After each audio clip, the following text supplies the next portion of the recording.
A partir de agora, passando a limpo as notícias do dia no Brasil e no mundo, está no ar o Jornal do Boris. Bom dia, muito bom dia, está no ar o Jornal do Boris. O Jornal do Boris é um sobrevoo pelos principais acontecimentos do Brasil e do mundo a partir das primeiras páginas dos jornais. Hoje é o nosso primeiro jornal deste começo de verão. E ontem tivemos em São Paulo e em ampla região metropolitana, até expandida, um calor gigantesco com 30 graus, o que para São Paulo é muito quente. Vamos ver que verão teremos. Olha, o noticiário começa a cair, vamos entrando em recesso parlamentar, Lula vai viajar, vai passar um Natal em São Paulo, depois temos o Réveillon, então o país entra em sono profundo, pelo menos politicamente.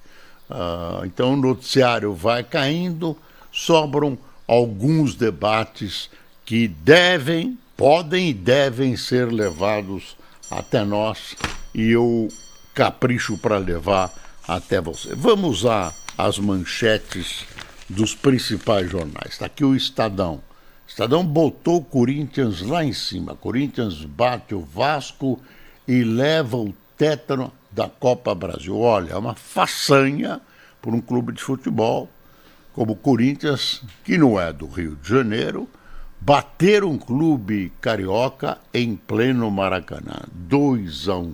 Silenciou o Maracanã.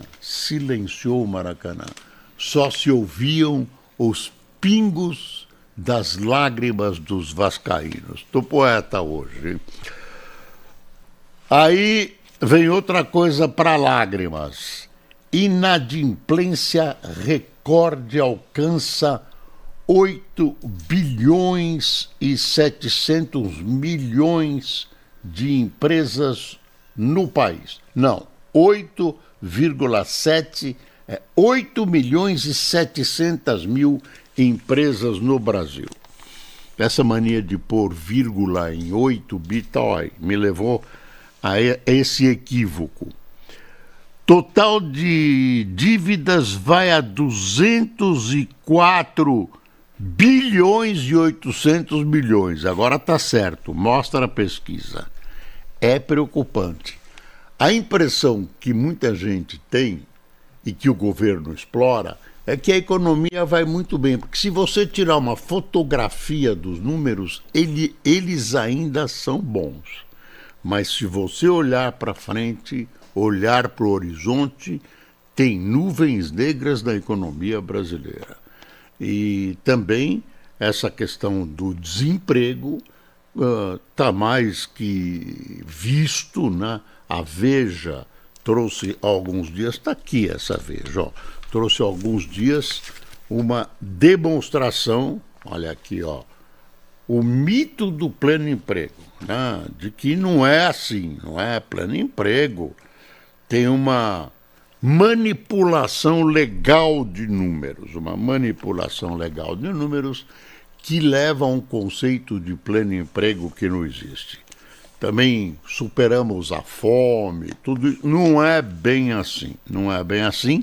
Isso está contrastado pelo ano eleitoral. O ano eleitoral faz milagre, né? Deixa eu ver essa inadimplência recorde.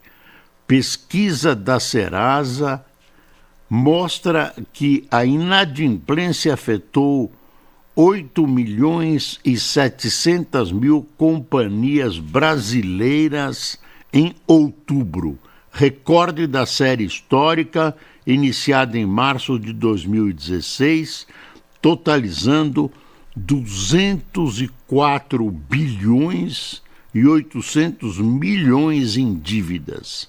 Do total de empresas, algum tipo de compromisso vencido e não pago, 54%, quer ver, do total de empresas com algum tipo de compromisso vendido e não pago, 54,9% eram do setor de serviços, seguindo por comércio, 33% e industrial, 8%. Já o valor médio da dívida ficou em 23.658.074 centavos. Você vê que é uma situação, se eu não disser assustadora, preocupante. É preocupante. O governo vai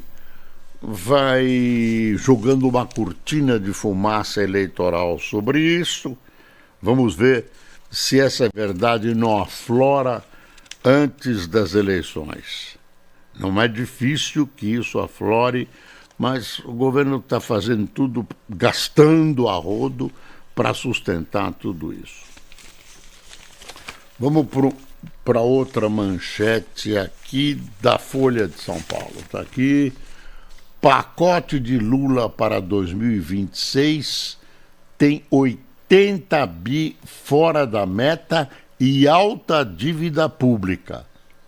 Você vê, você casa as duas manchetes, você consegue ver até que ponto vai a febre, a alta temperatura que acossa a nossa economia. Medidas somam 220 bi em ano eleitoral.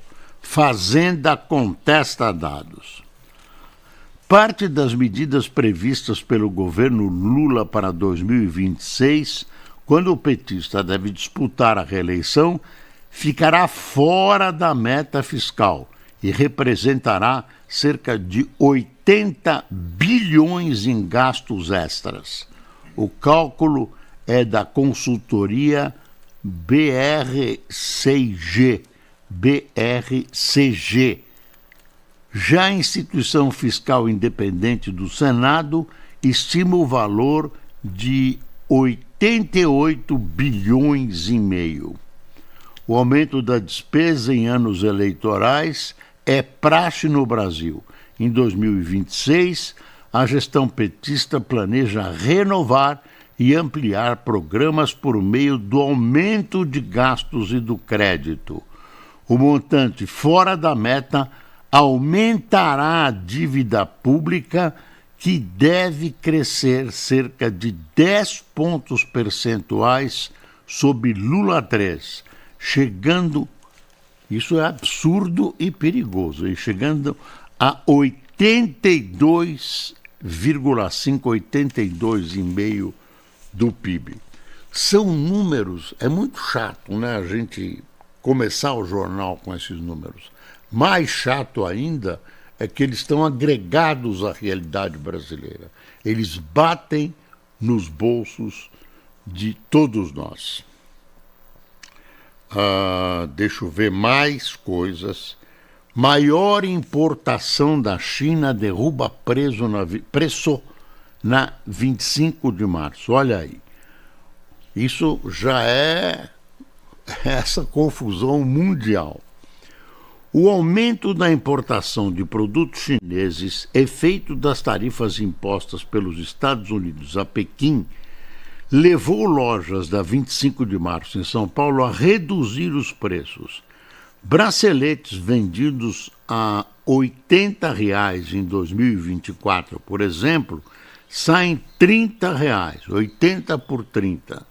Brasil importou 26,6% mais bijuterias em quilos da China.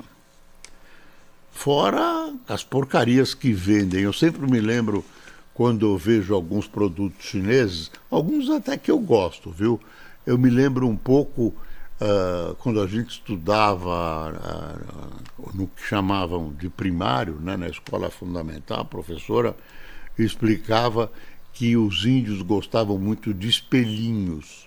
e os portugueses trocavam espelhinhos por ouro, por coisas que lhes eram preciosas.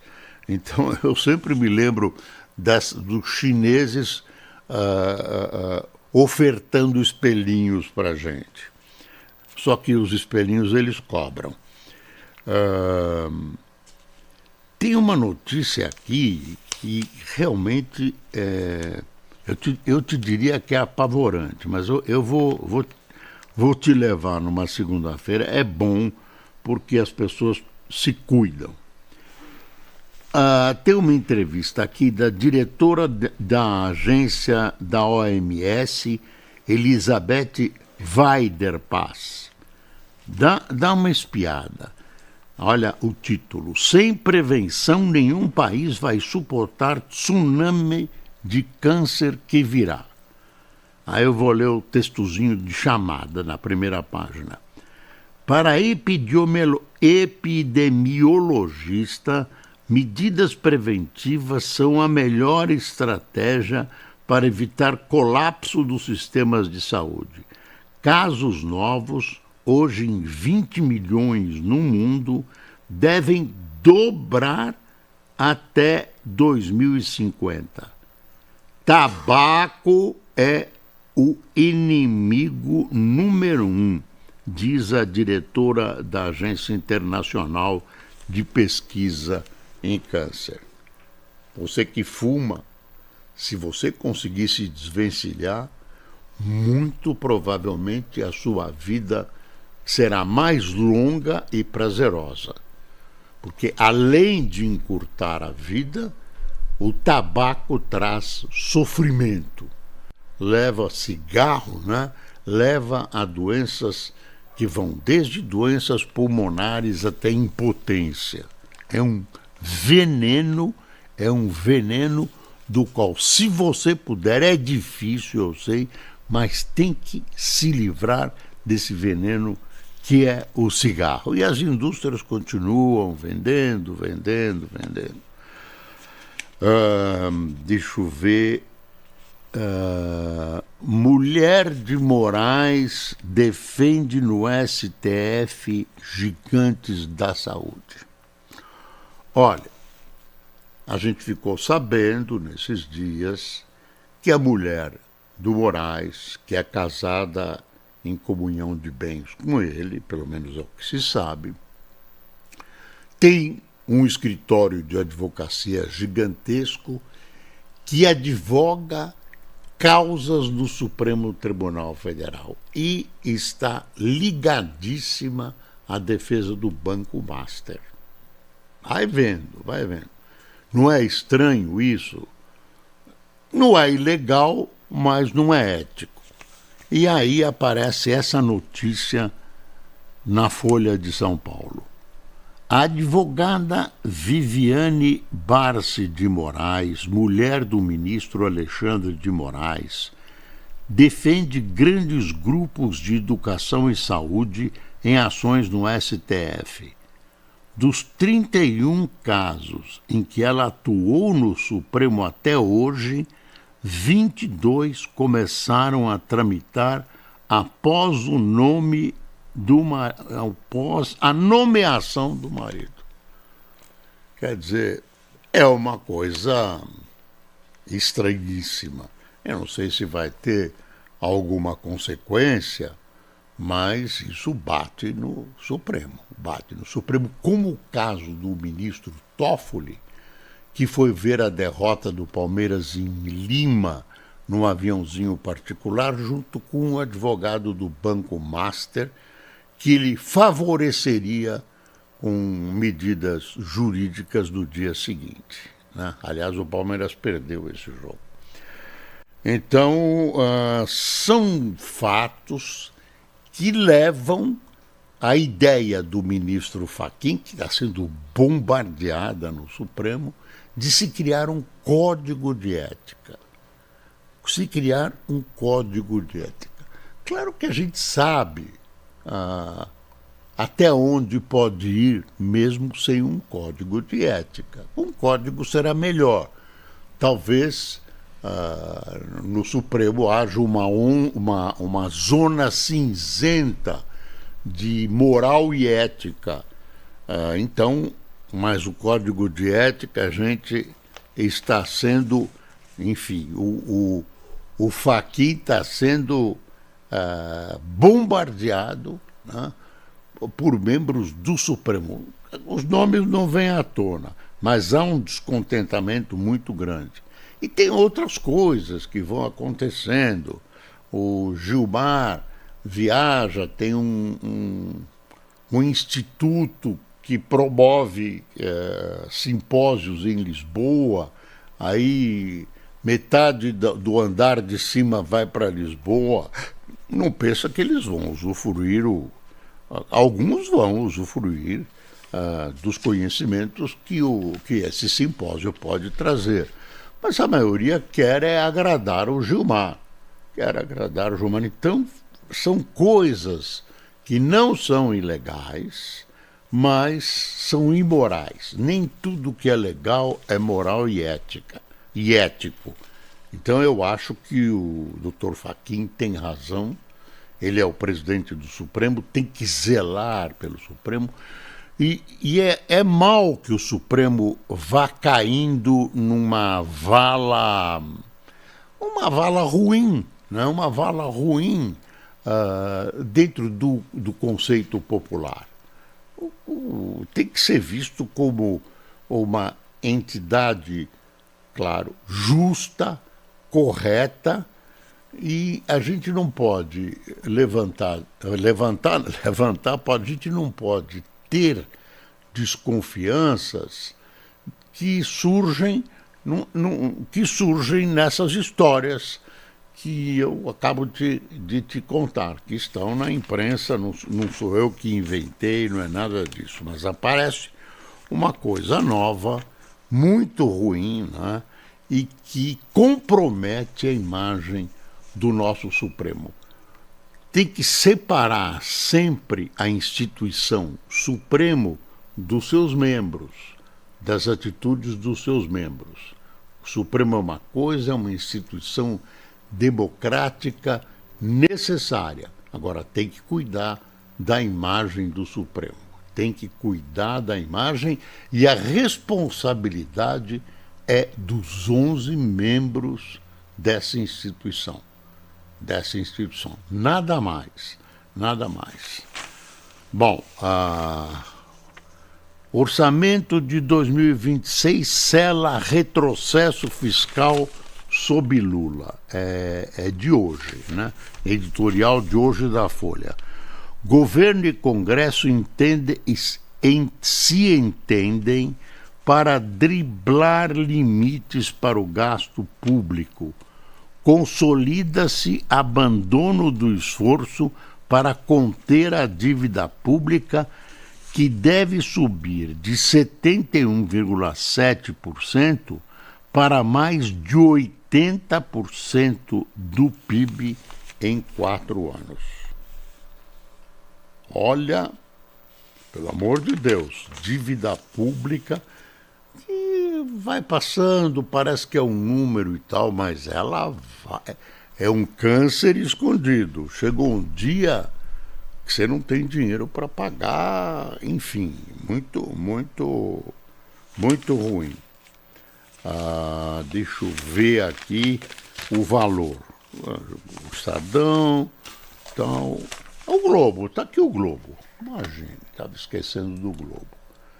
Olha aí, o Globo, despesas do governo crescem 5% acima da inflação.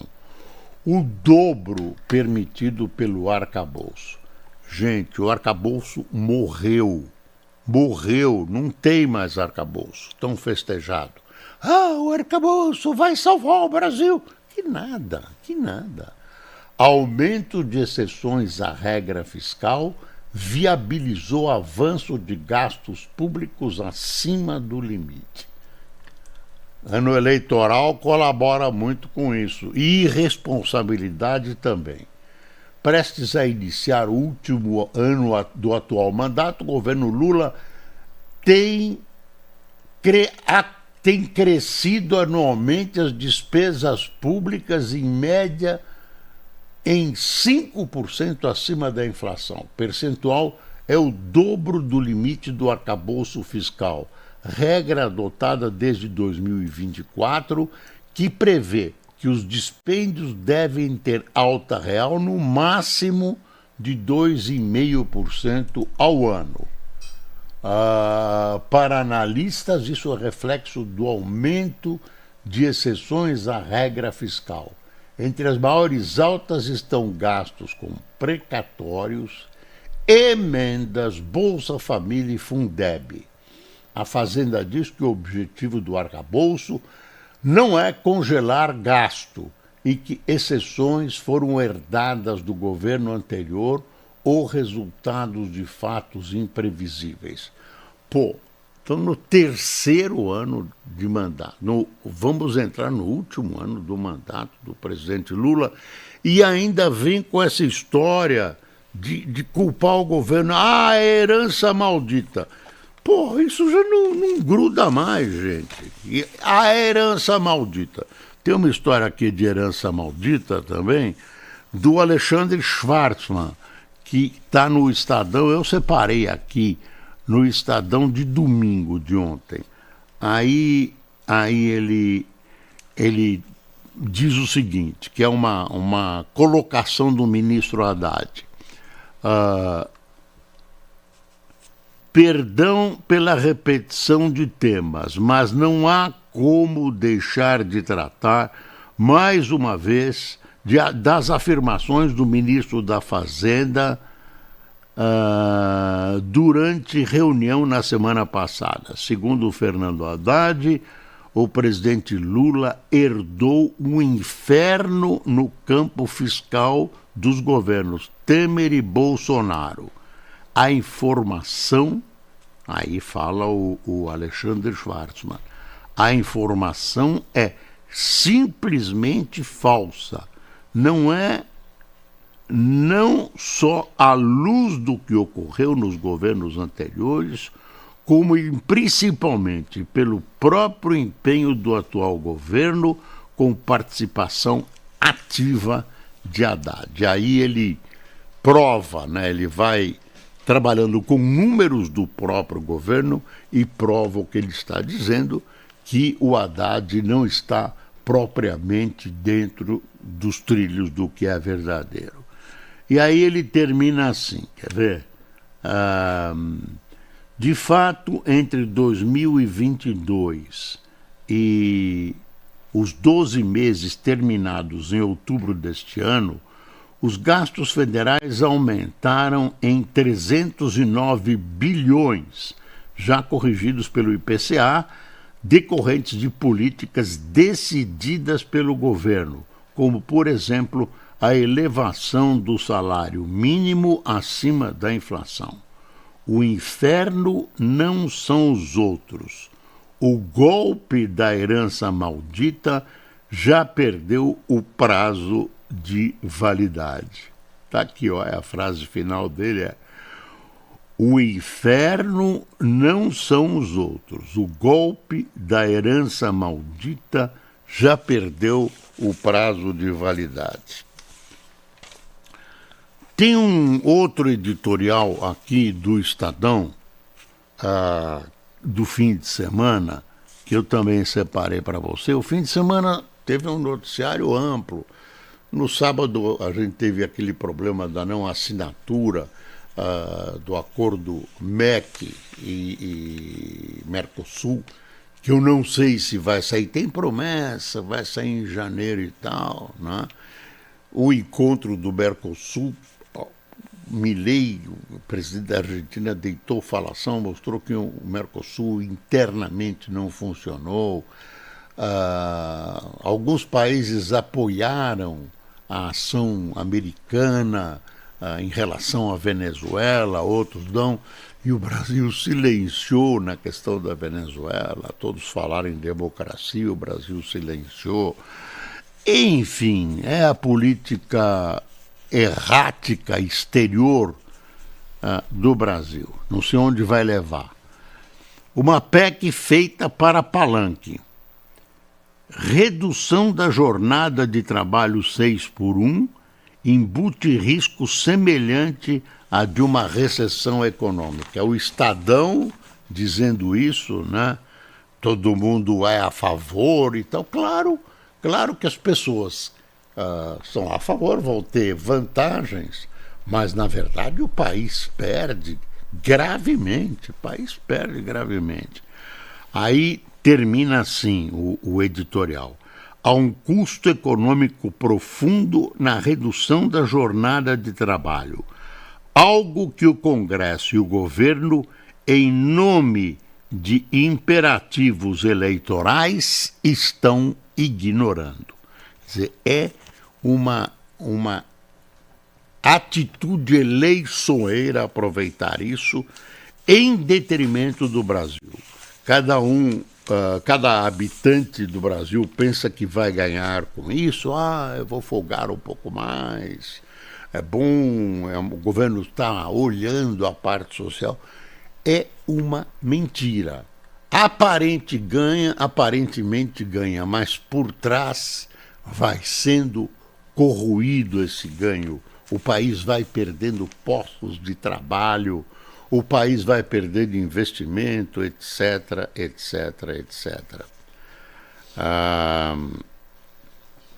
Manchete do Globo de domingo, quer ver? Trabalho por AP, disse aqui no Estadão de domingo. Cultura tem 22 bi em conta sem fiscalização. Aponta a TCU. Não é roubo nem nada, mas acaba sendo equivalente se providências não forem tomadas. O TCU, o Tribunal de Contas da União, diz que é uma zorra total dentro do Ministério da Cultura. Então eles não conseguem controlar as benesses que eles deram para diversos grupos, diversas realizações artísticas, etc., que tem que prestar contas e essas contas têm que ser conferidas. Está tudo atrasado. 22 bi. Eu não sei como isso vai ser resolvido. Aí tem um comentáriozinho assim. Segundo o relatório técnico do TCU, novas regras criadas pela pasta da Cultura dispensaram análise financeira detalhada da maioria dos projetos. E aí, gente, é um festival, viu? É um festival. O que você vai fazer com um artista que faz um filme, o filme não dá certo, ou dá certo, e ele não consegue pagar? Que você vai mandar executar o cineasta, vai fazer o quê? Executa no judiciário.